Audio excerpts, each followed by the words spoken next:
The Chinese regime held a ceremony on Tuesday honoring medical experts who contributed to controlling the virus. Communist leader Xi Jinping claimed the virus control proved what he called the incomparably strong leadership of the Communist Party.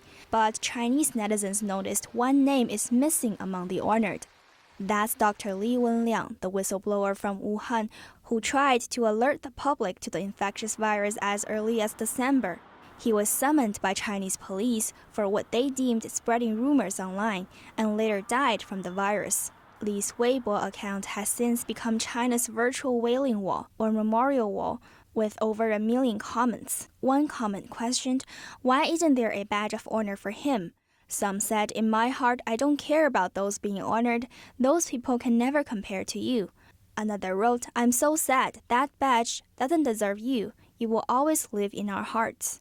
Yet another commented, "The police letter of reprimand is a real badge of honor." There are also some who questioned the lack of authorities' reflection. One of them wrote, "Who arrested Li Wenliang and forced him to sign a letter of reprimand? Who prohibited the news from being published? When they honor people, I think we also need a ceremony for reflection. Every time there's a major disaster, we always hold a ceremony of honor, but never reflection. Aren't there man-made factors in this disaster?" One person who was honored by Xi is Chinese military scientist Chen Wei.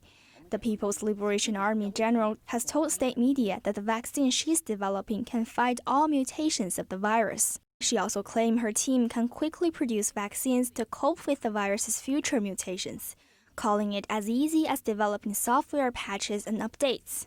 But some think the statement is too far-fetched. So it probably can work most of the time for different mutations, but you cannot guarantee that it will work for all mutations. So I think that's definitely an exaggerated statement.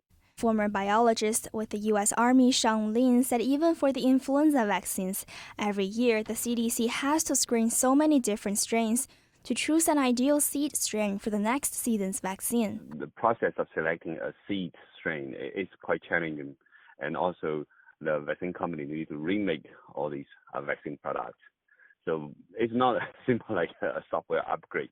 Let alone for the CCP virus, a new and quickly mutating virus that scientists still don't fully understand. Lin said China has lost global standing amid the pandemic. That's due to its cover-up of the virus and later its reported buying up and hoarding of donated masks and medical gear, which were later sold for profit. Now, he suggests the regime may again try to win back its international reputation, this time with vaccines. And China is also very aggressive, trying to make it a political advantage to have a vaccine first. So they have tried to skip many other steps and accelerate process in the vaccine research, vaccine production. Besides, China has a history of producing faulty vaccines. Because the large scales of vaccine productions really demands very high technology in the purities of these vaccine products. Many of the adjuvants, many of these stabilizing agents that can cause also additional side effects. So that's why large-scale vaccine production is a huge challenge for China. The whole world need to be very cautious. Whoever produced the vaccine first does not mean who produced the best vaccine. He suggested people wait for more vaccine companies' results from different phase 3 clinical trials, then evaluate and cross-compare the different products. The Chinese military general said her team is preparing for mass vaccination at a low price as soon as phase 3 clinical trial results are released.